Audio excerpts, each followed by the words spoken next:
เวลาอยู่19:21 ละพวกเขาแกจะเดินทางไปต่อเส้นทางลาดพร้าวนะพอฝนตก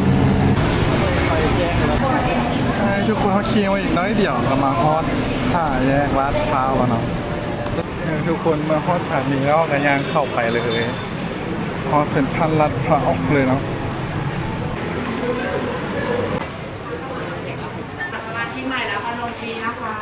โอ้สมาชิกได้พัดลมทุกคนหอมแบบนี้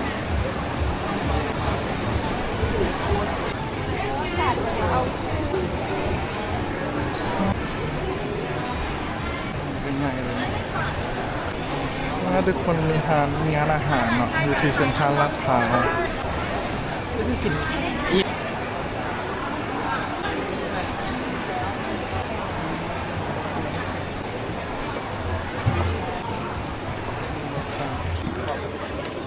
ตอนนี้พวกน้องแกกินข้าวเลยเพราะเราต้องกระซิบถึงทางการโรงแรมละ